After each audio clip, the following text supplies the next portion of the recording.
2000 and 2006. So I moved here the summer in 2000 and ended up staying for the 6 years playing here, and 6 years after that too, living here. So. Your name's retired up on the wall here. Yeah. What's it mean when you walk back into this building? It's fun. I mean, to have friends here and a lot of good friends still in town, and to walk in the rink and see it's a lot of pride.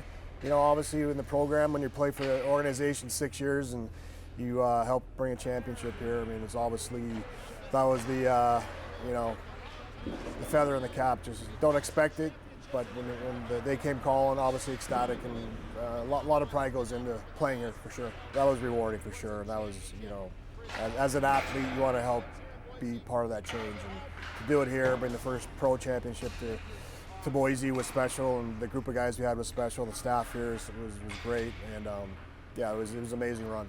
So Connor, yeah. He ends up here in Idaho. How'd that happen? They talked to him last year a bit and kind of planted the seed, and Keenan Kelly actually coaching in junior hockey in the North American League along with Steve Howard, and they just always stayed in touch. And I think as he got through his college career, the way he plays, he wanted to play more games. He wanted to chase it and see what he could do with this game, and this came to a point where he was ready. I felt he was ready, and he was confident he could do it. And yeah, so they called, their season was going to playoffs, and asked him if you guys, once your season's over, are you interested in coming? And he said absolutely. We talked with Everett and Keenan and made the decision, and yeah, now he's here. So it's pretty cool to see. He learned to skate here? Yeah, I literally would, my wife Darlene would come in and drop the kids off at the locker room. I'd bring them in there, and I would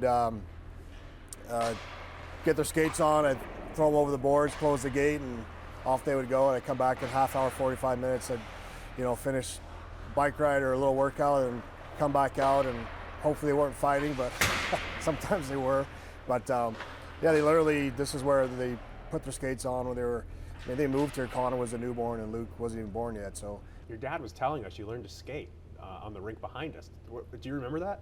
No, he had me on skates when I was super young, when I was very small. But when he was playing here, he threw me and my brother on some skates and just took us out for a couple of rips after practices every now and then. So that's how we learned. Do you remember coming to games here growing up? Yeah, I do.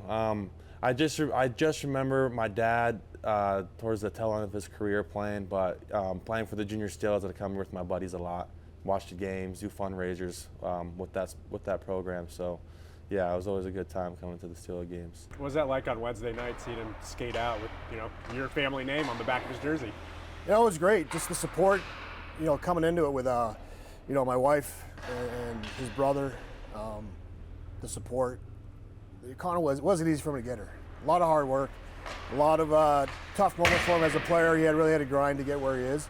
So to see him put on the jersey and get on the ice, being here for warm-ups with Cal and Blair and Freddie Beaubien watching, it was cool. For you, when you're skating down there during warm-ups or during the game, have you looked up and looked at your dad's jersey in the rafters? Oh yeah, all the time. When I first pulled up on Tuesday, I came out to the rink before practice started and was looking up at the jersey again. And it was pretty cool to see, looking around, just thinking all the memories I had growing up here. And then Wednesday, it wasn't like he was just in the game. He was an impact player. One of the checks he made down the corner, he completely blew a guy up. You see 11 in black come flying through. Yeah. What's that feeling like as a dad? That's just how he plays. He plays hard. He brings an element of physicality that a lot of kids aren't willing to do in today's game. Back in my era, it'd probably dime a dozen. But today it's a lot more skilled, but you still need that physicality and toughness and guys that are willing to run through guys, and it helps change the tone of the game, quiet things down, and it creates room for yourself as a player. And I think teammates appreciate those types of players, and coaches do as well. And it's not enough just to hit. You got to be able to play the game, make plays, and understand the structure of the game as well. So yeah, no, that's part of my game. So I knew that was one of my goals coming into the game, was to lay the body around, and I ended up getting one center ice there, pretty big hit, and it's pretty exciting. Did you have any moments on the bench where you're like, oh wow, I'm here? Yeah, starting lineup right when during the national anthem, when our line started the game. So just looking around and taking it all in during the anthem. I was like, it's actually happening. Getting ready to play my first game. So have it come back full circle to this spot. he's got a lot of familiar friends in the stands and friends that are coming by to say hi to him, and to be here again is he's pretty pumped. It's a good homecoming right before the playoffs. Absolutely. I mean, it's a good time, and making the decision, obviously, to come here. You have a team that has a history of winning, organization that treats their players fantastic, and it's an opportunity you got to earn. I mean, nothing's given to you at this level either. He just told me to enjoy the moment. He said it goes by fast.